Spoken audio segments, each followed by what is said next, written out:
pada video kali ini kami akan membahas sebagian dari mata kuliah dari sejarah gereja. Nantikan video dari kami ya. Terima kasih. Pokok bahasan dalam sejarah gereja ada 6. Yang pertama, pengertian sejarah gereja. Yang kedua, sejarah gereja dari awal sampai awal pertengahan. Yang ketiga, sejarah gereja dari awal pertengahan sampai zaman modern. Yang keempat, sejarah gereja di Indonesia. Yang kelima, gereja Katolik di Indonesia sesudah masa kemerdekaan. Yang keenam, wajah gereja dalam Saudi.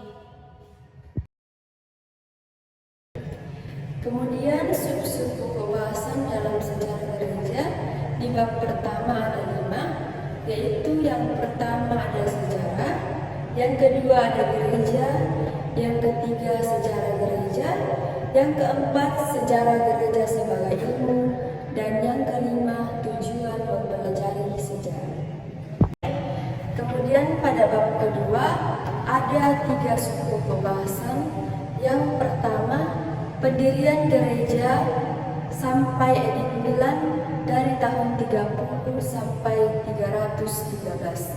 Yang kedua, Edik Milan dan perkembangan gereja pada tahun 313 sampai 388. Dan yang ketiga, gereja berjuang melawan bid'ah. Kemudian pada bab ketiga ada 4 suku pembahasan, yaitu yang pertama, gereja awal abad pertengahan. Yang kedua, gereja dalam pertengahan abad pertengahan. Yang ketiga, gereja akhir abad pertengahan sampai pada permulaan Protestantisme. Dan yang keempat, gereja dari Revolusi Prancis sampai Konsili Vatikan II. Baik, selanjutnya kita masuk dalam bab 4. Bab 4 ini terdiri atas 2 bahasan. Yang pertama, Nusantara selain pandang di abad-abad awal. Yang kedua, gereja Katolik masuk di wilayah Nusantara.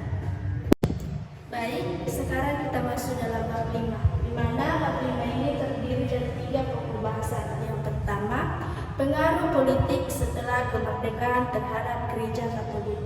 Yang kedua, masa dekolonisasi dan pengaruh bagi gereja Katolik. Dan yang terakhir, pendirian hierarki di Indonesia dan arah perkembangan gereja. Baik, kita masuk dalam bab 6, di mana bab 6 ini terdiri dari 5 sub pokok bahasan. Yang pertama, Sakti tahun 1995. Yang kedua, Sakti tahun 2000. Yang ketiga, Sakti tahun 2005. Yang keempat, Sakti tahun 2010. Dan yang terakhir, Sakti tahun 2015. Baik, sekarang kita masuk dalam arti sejarah gereja. Sejarah gereja adalah sebuah perjalanan umat Kristiani sejak awal mula didirikan hingga saat ini. Sejarah gereja mencakup mengapa gereja tersebut dibangun, tanggal berapa, dan asal-usul gereja tersebut bisa ada. Baik, sekarang kita masuk dalam tujuan mempelajari sejarah gereja yang terdiri dari 5, yaitu yang pertama, agar dapat memberikan pemahaman yang benar tentang historis yang dialami oleh gereja. Yang kedua, agar kita dapat mengetahui awal mula terbentuknya gereja yang telah dikaji secara sistematis dan terstruktur. Yang ketiga, untuk melihat perkembangan gereja dari masa ke masa, khususnya dalam perkembangan iman, harapan, dan kasih. Yang keempat, untuk melihat perkembangan gereja baik dalam teologi, liturgi, maupun moral.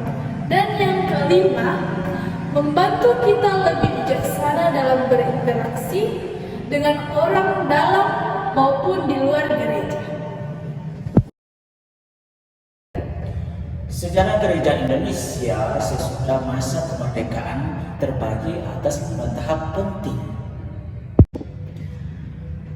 Setelah Indonesia merdeka pada tanggal 17 Agustus 1945, Gereja Katolik mengalami perkembangan yang signifikan di tengah dinamika politik, sosial, dan budaya bangsa.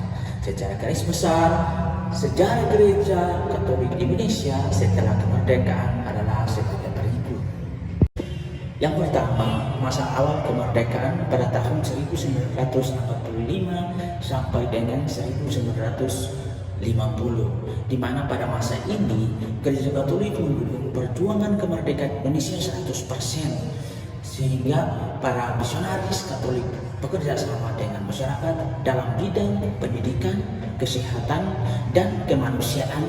Namun, gereja juga menghadapi tantangan karena adanya perubahan struktural pemerintahan dan pengusiran warga Belanda setelah pengakuan kedaulatan pada tahun 1949.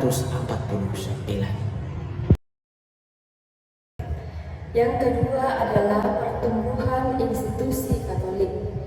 Gereja Katolik mulai memperluas jaringan institusinya seperti membangun sekolah, rumah sakit, dan lembaga sosial. Uskup-uskup pribumi mulai diangkat menggantikan dominasi misionaris asing. Misalnya yang terkenal pada saat itu adalah Monsinyur Albertus Soegija Pranata yang menjadi uskup pribumi pertama pada tahun 1940 dan kemudian menjadi tokoh penting setelah kemerdekaan Indonesia. Orde Lama pada tahun 1945 sampai 1966. Di bawah kepemimpinan Presiden Soekarno, Gereja Katolik harus beradaptasi dengan kebijakan politik, nasionalisme, agama, dan komunisme Nasakom.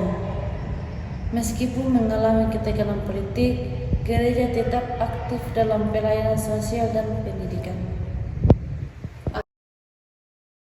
Yang keempat, era Orde Baru tahun 1966 sampai 1998. Pada masa Presiden Soeharto, Gereja Katolik mengalami kebebasan lebih besar dalam menjalankan misinya, terutama setelah peristiwa Gerakan 30 September atau PKI. Banyak umat Katolik terlibat dalam pemerintahan dan dunia pendidikan. Namun, gereja juga harus berhati-hati dalam bersikap terhadap kebijakan negara, terutama dalam isu kebebasan beragama. Yang kelima, era reformasi tahun 1998 sampai sekarang. Setelah jatuhnya Orde Baru, Gereja Katolik lebih aktif dalam memperjuangkan keadilan sosial, dialog antar agama, dan hak asasi manusia. Gereja juga semakin menguatkan peran umat awam dalam kehidupan berbangsa dan bernegara. Sehingga saat ini Gereja Katolik di Indonesia terus berkembang dengan fokus pada inkulturasi, pelayanan sosial, dan memperkokoh persatuan bangsa. Setelah masa kemerdekaan Indonesia, Gereja Katolik melalui banyak tantangan. Tetapi, Gereja Katolik tetap menjadi bagian penting dari kehidupan masyarakat Indonesia dengan menyesuaikan diri pada konteks budaya dan politik setempat.